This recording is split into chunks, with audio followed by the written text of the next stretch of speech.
Les groupes djihadistes qui ont occupé le nord et une partie du centre du Mali en 2012 ont introduit un islam qui prône l'application intégrale de la charia. En dépit des crimes commis, certaines communautés les percevaient également comme pourvoyeurs de sécurité et d'équité dans l'application de la justice.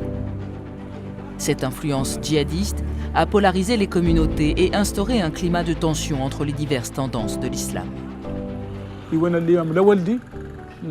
aljama tana foka ijewalli am tana foka amaye wodime aywa sadika I hochera jingare di misirga ito nan kara aljama foga jingara foga fatta afodo kat jingar sadi yerbeka wochi haye per.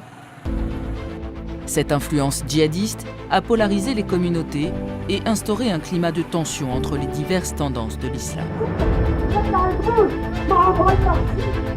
168 acteurs religieux ont ainsi été identifiés et organisés en 6 réseaux à Gao, Tombouctou, Mopti, Taoudéni, Ménaka et Ségou. Quand il y a décès, nous faisons appel à l'imam. Quand il y a mariage, on fait appel au marabout. Donc tous les actes que nous posons dans la vie en tant que musulmans, on fait référence aux religieux.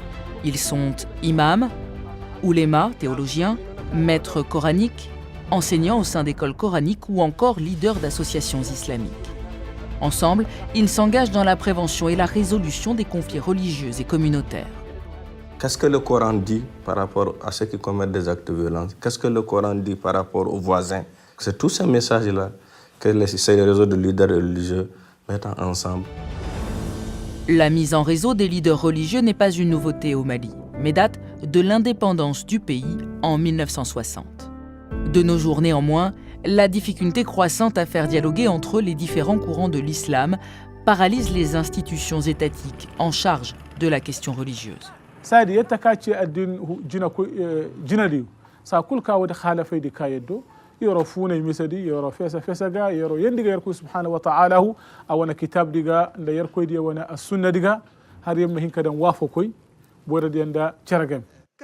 En 2018, les acteurs religieux ont pu échanger avec un ouléma mauritanien à l'occasion d'une conférence en jurisprudence islamique.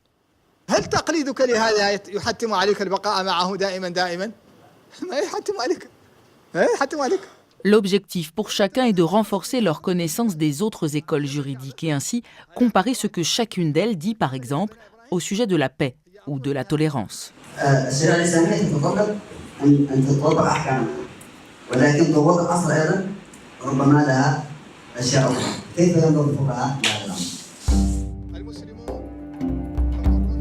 Ça nous a permis d'être ensemble et travailler ensemble et ça a beaucoup diminué la haine et de bagarres et de petits problèmes entre les musulmans.